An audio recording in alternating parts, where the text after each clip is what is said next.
Good morning, everybody. Have a few little things to report. Firstly, I'd like to say Happy Christmas. As you see, I'm in the Christmas service. Ho, ho, ho. Unfortunately, guys, nothing much has changed out there. Assaults are still happening, and they're happening nationwide. Right through metropolitan Victoria, through Sydney, through the Gold Coast, right into Brisbane. Enough is enough. Put bus drivers first. I'm going to give you some key factors today. I'm going to give you some information. I'm not going to make comments on any of this information, but this came from some people up in high organisations. Firstly, I would like to thank the CEO of the Ventura Corporation. Andrew, I have the greatest respect for you. We have sent many emails. Finally, you are one of many who have only returned those. I think 37 emails have gone out to various bodies and we only have got 3 replies. Andrew's reply to me was, thank you. We at Ventura are absolutely concerned about the safety of all our bus drivers and have a safe team that continues to monitor the well-being of our drivers. I will not make comment on that. That's exactly the words that Andrew Cormer, the CEO of Ventura Corporation, has replied to me on an email. I thank you for that, Andrew. Other key factors that I've raised was through the Minister of Police, which was Lisa. And I have a letter here from Lisa, which I'm going to read to you.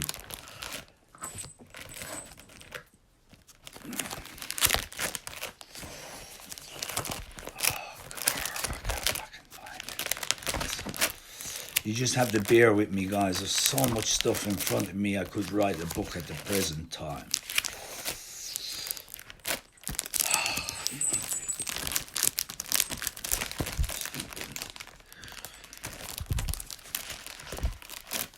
Yes, came from the Office of the Minister of Police and Emergency Services. Dear Mr. Rice, safety of drivers and passengers on buses.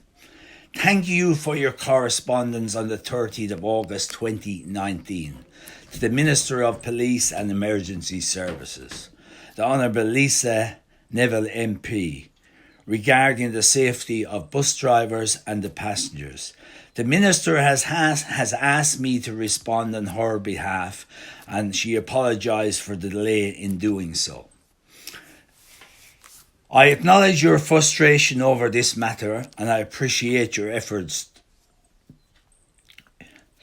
to improve the safety of bus drivers and passengers travelling on the public bus network. Protective Service Officers, PSOs, have been given a number of powers to support their role in keeping public transport users safe. She states, back in 2018, new laws were introduced to expand the areas in which PSOs can be deployed.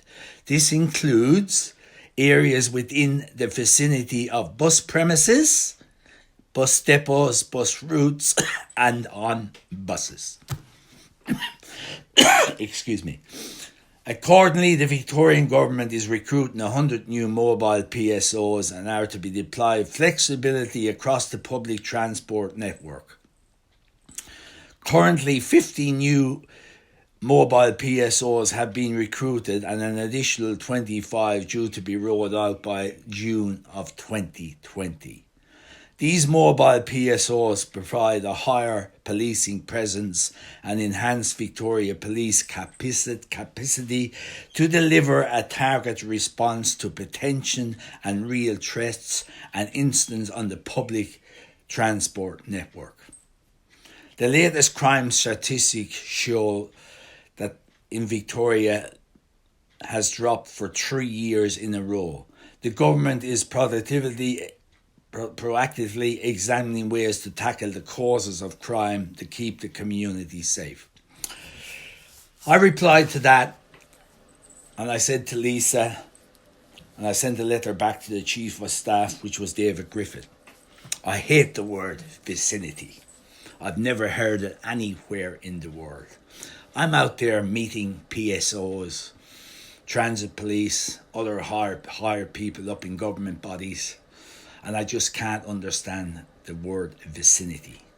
It means they only have powers in a designated place.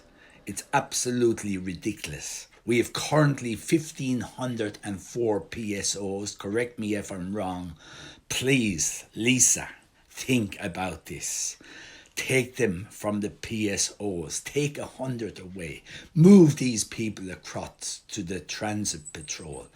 They are undermanned. They need more support. Crime is high. It's been documented to TSV, to BVA. It's been documented through social media, through television, to newspaper outlets. Assaults are happening. They're still happening today. Not alone are assaults are happening on our drivers, but they're happening on some travelling passengers that use our public bus networks every day. Now, regarding that letter, Lisa has said to me the crime rate has dropped. But I went and did research, and I looked into assaults on bus drivers, and I looked into the 25th of June 2019 www.abc.net. All assaults take a toll on mental health. www.abc.net.au. Bus drivers staged 24-hour strike in Melbourne, Ballarat and Geelong on the 10th of July 2018. www.transportsafetyvictoria.government.au PDF, the 31st of December 2015. It states, TW Victoria Tasmanian branch stated on the 18th of December 2016, every passenger bus in Victoria will be fitted with Perspex bus security screens to protect drivers from cowardly and unprovoked attacks. It's 2019. It's nearly 2020. These were mentioned by the current CEO of Bus Victoria at the time, was Chris Lowe, who stated with a mandate of 3 years that all buses will be fitted with full protective screens. There are a lot of buses out there at the present time with no screens whatsoever, and there are a lot of buses in the low numbers between 15 and up to 75 with no doors to the driver's cabin. This is unsafe. Full protective screen should be on all buses now.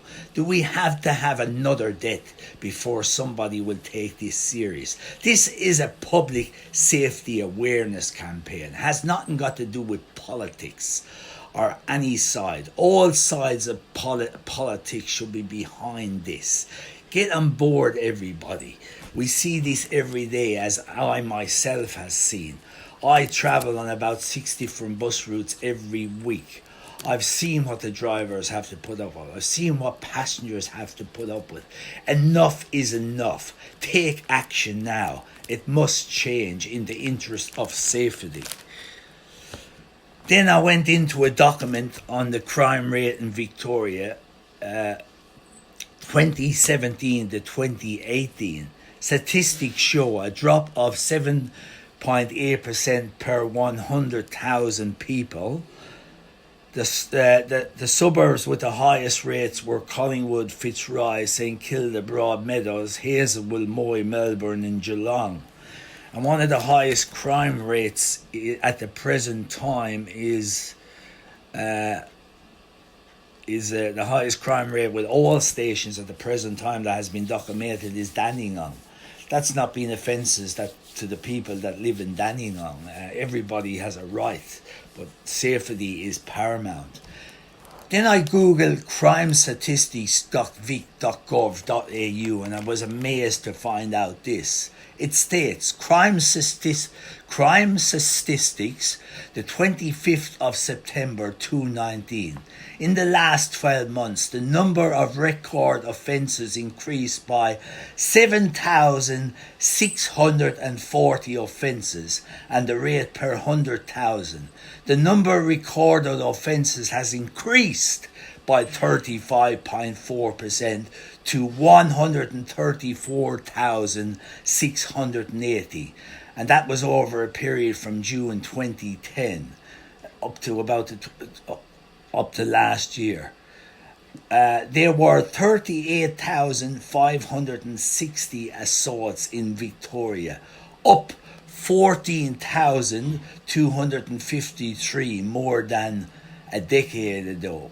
And I found that article, which was written on The Age, www.theage.com.au. So who am I supposed to believe? Do I believe the police minister or believe the statistics that were handed down? Well, as a travelling passenger, I believe crime rate has gone up. I see it every day. I've crisscrossed the state. I've spoken to travelling passengers that use the public bus network every day. I've spoken to these passengers in Bendigo. I've spoken to them in Ballarat. I have spoken to them in Geelong. To my brothers in New South Wales, I have spoken to you guys as well. I have got information and documentation from the TWU Victorian branch in Queensland, and that was amazing because they are still experiencing safety issues up there even after the incident that happened with Manit, whom I believe, if he had a full screen on the bus, would be alive today. He burned to death in an unprovoked attack in 2016. It's an ongoing thing. I think all governments should be getting together and trying to resolve these issues. This is a safety issue. It must be addressed. Everybody has a right to a safe and healthy work environment. Open cabins on buses are not safe, and that has been proved many, many times. Again, 2 weeks ago, where a bus driver pulled in to a bus stop, opened the door, I believe it was about 10:40 p.m, and somebody threw feces on top of that gentleman.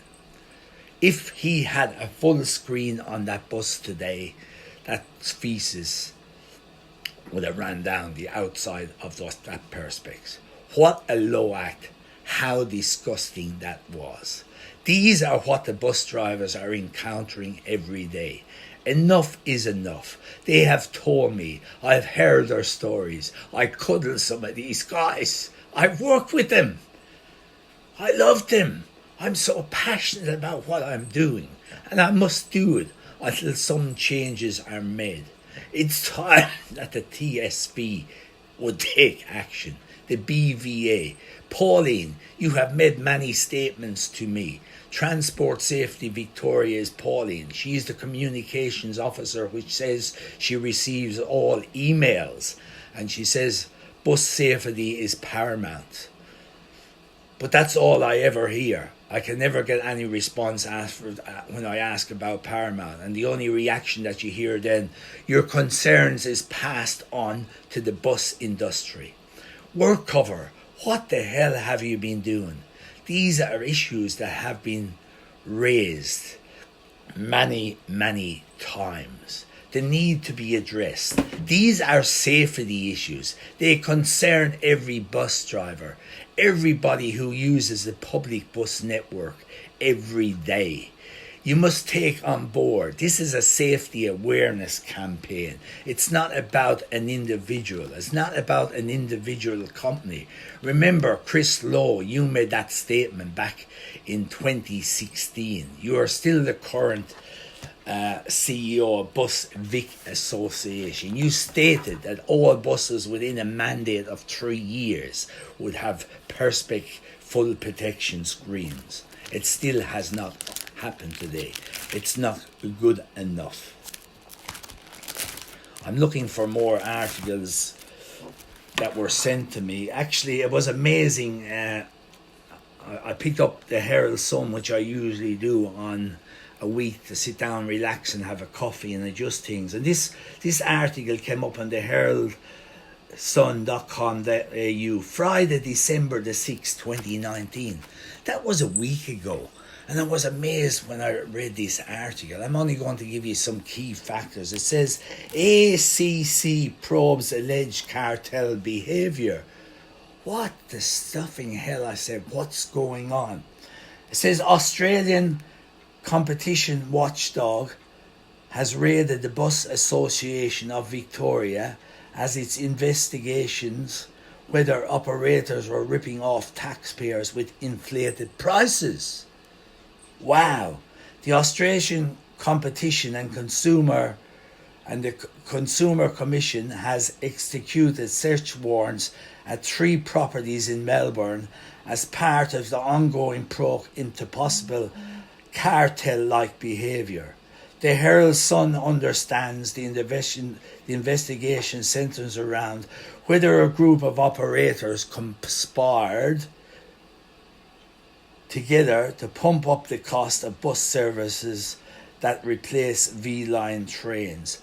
If that is the case, that is absolutely disgusting. They are not my words. They are the words that I've read from the paper, which was written, as I said, on December the 6th on the Herald Sun.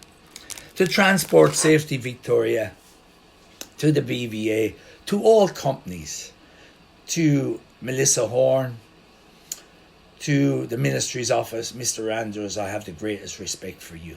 I have the greatest respect for everybody. That's the way I was brought up. But respect has to go both ways. To the politicians that have said to me, if you want to come and see us, you have to make an appointment by sending an email. I've done that not once. I've done it twice.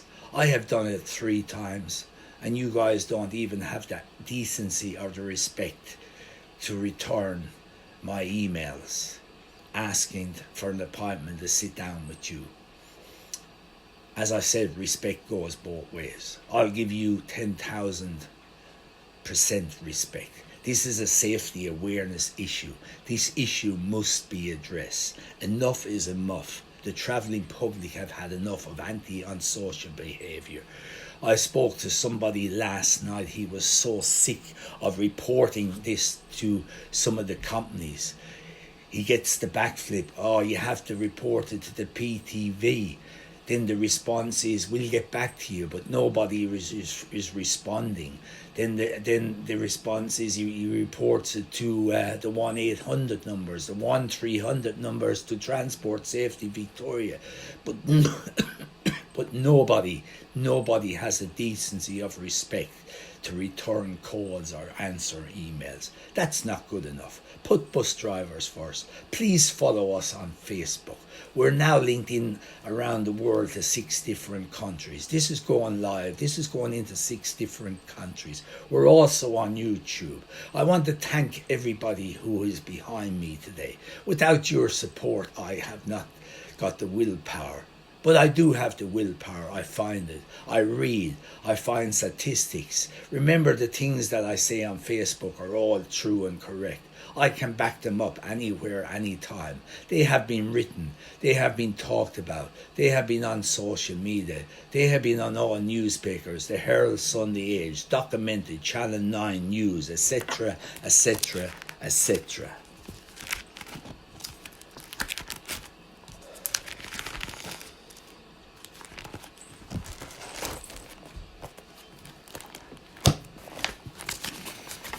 To the TWU and the RTBU, been a member of unions for many, many years. We need unions, guys. I know your hands are tied in some areas, but this is a safety matter. It has to be addressed. You need to be more proactive in what you're doing.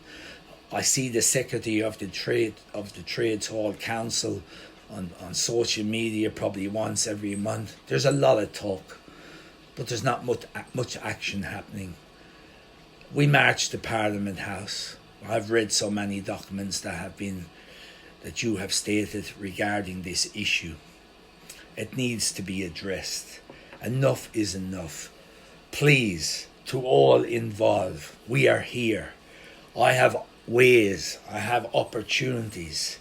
I have been part of social networks. I'm a part of many, many groups right across Melbourne. I speak, I listen.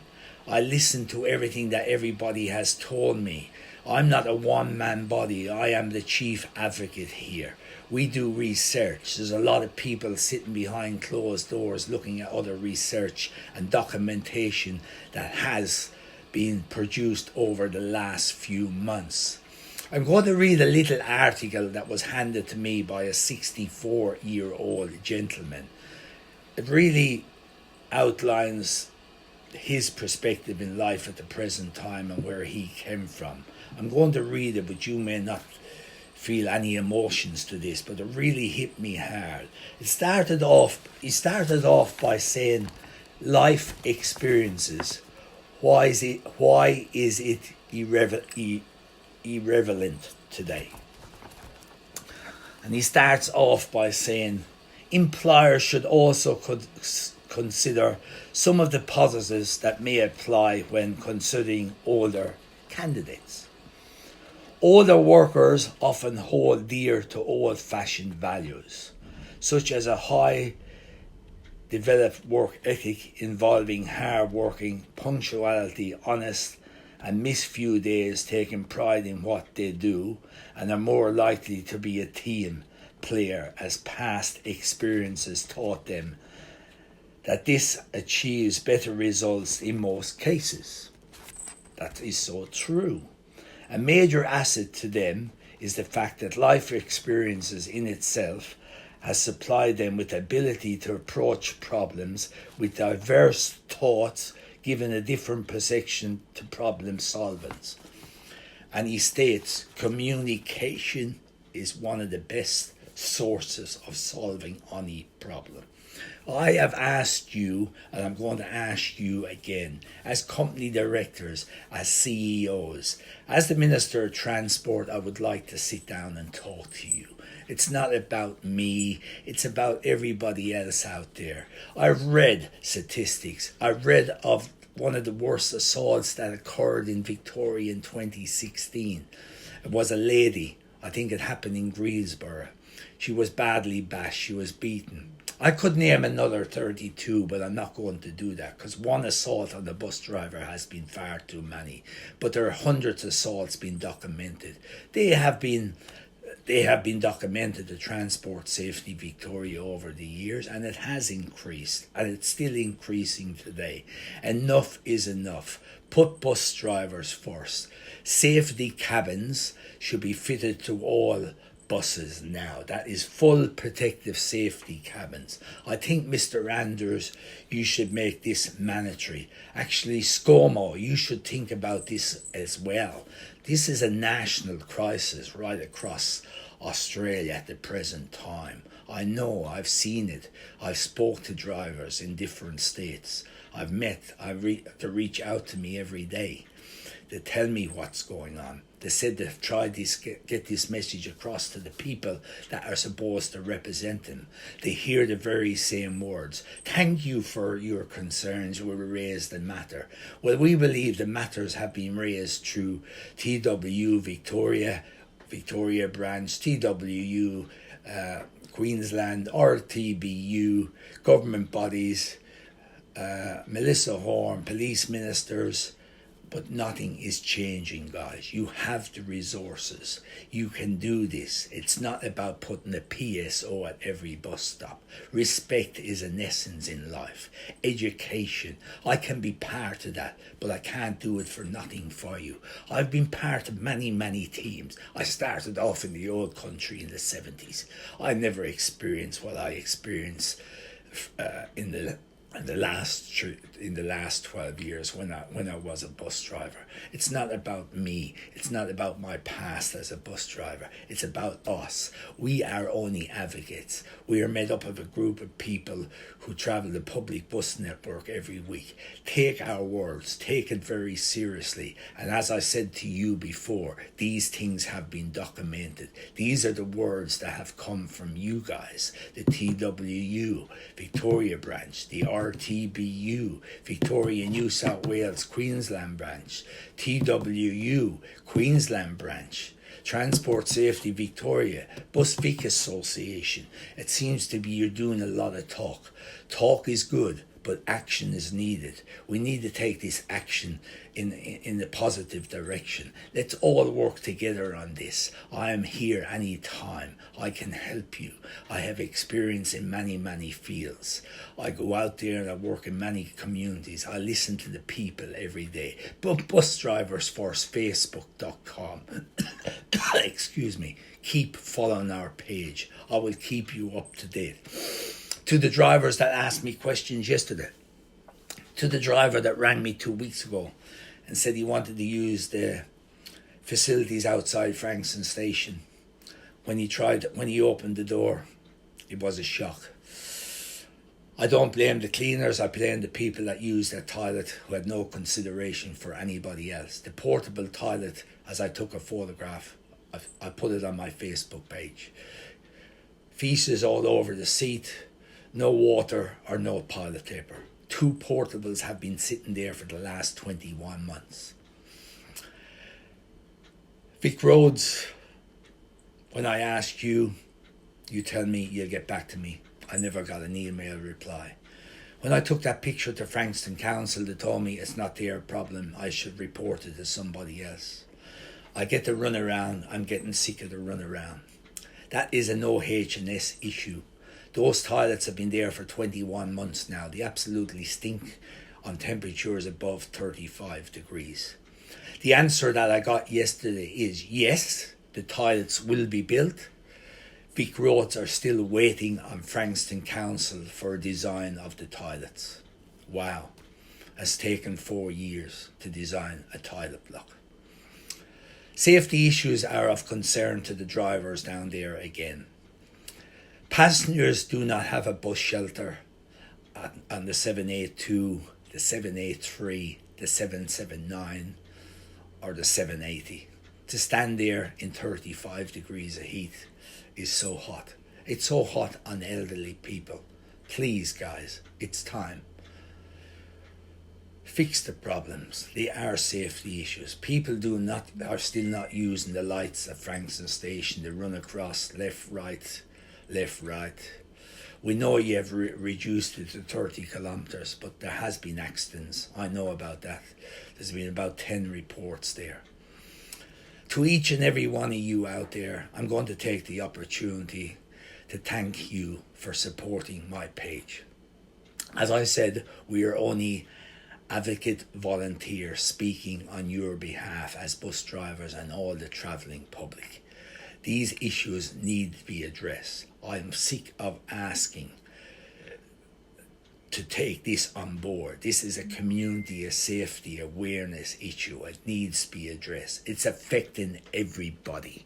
Bus drivers are now suffering with mental health. I've spoke to them. They're suffering with fatigue. These are issues that need to be addressed as well. Paramount is safety. Safety is first before profits. Put Bus Drivers First, Facebook.com. I thank you and wish you all a Merry Christmas. Hopefully in the next 3 days I'll see you out there again. I'm working my backside off. To everybody in authority, it's time. As I said, I'm here. I'm not going to beg you to meet with me. We are willing to sit down. We have sat down with the excuse me, we have had a meeting with the transit police. We have no feedback on that. We had a meeting with Frankston Council a few months ago.